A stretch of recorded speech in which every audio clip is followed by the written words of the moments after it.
गिबियावनो बयनिसिमबो खुलुमनाय जासिबाय।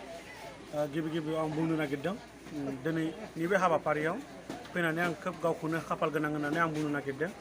मानो होनना बुङोबा दिनै जोंनि नैबे सनितपुर जिल्लानि सिङाव थानाय स्पेसियेलि माने बाटासपुर कलेज, बे बाटासपुर कलेजाव जोंहा मिस मावनाय आब' जोंहा संगिता रामसियारि, बिथाङा गुवाहाटी इउनिभारसिटियाव जा रिसार्च खालामनो थाखाय मोनसे खाबु मोनबाय।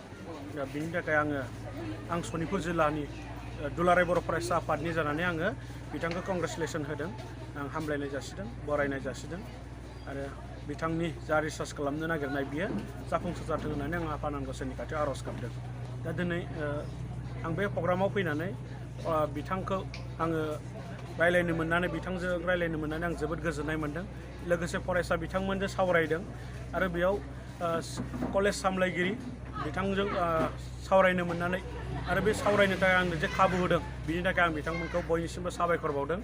दिनै जोंनि समाजाव, जोंनि बर' समाजावहाय मेलेमजिबिनि जा अनजिमा, बे मेलेमजिबिनि अनजिमाया बिराद खम। बे हिसाबै दिनै जोंहा बर'नि गेजेराव सासे मेलेमजिबि बा बर'नि गेजेराव सासे मोजां बोसोनगिरि जों मोननो थांगासिनो दङ आरो दिनैसिम होबोबाय थागासिनो।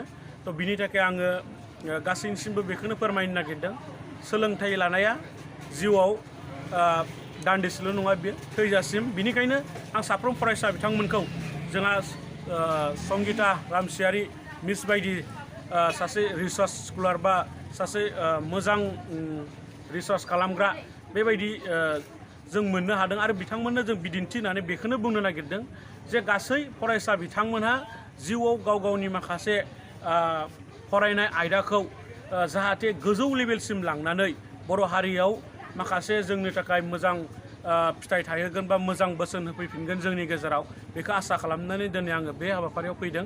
आरो आं आसा खालामदों दिनै बाटासपुर कलेजाव जाखिनि फरायनाय फरायसाफोर, लोगोसे आसामनि गासै फरायसा बिथांमोनहा गावनि जिउ दानायाव जाफुंसार जानो हागोन, गावनि जा जानो गोसो जानाय बेखौ जाफुंसारनो हागोन, आं बेखौ मिजिंथिदों।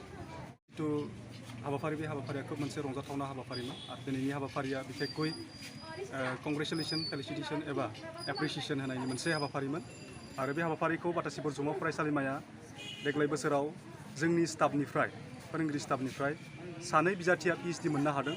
सासेया बर' डिपार्टमेन्टनि H.D मोन, बिथांनि मुङा जाबाय मिस संगिता रामसियारि, आरो गुबुन सासेया जाबाय आसामिस डिपार्टमेन्टनि H.D आरो बिथांनि मुङा जाबाय मिस अनामिका बर'।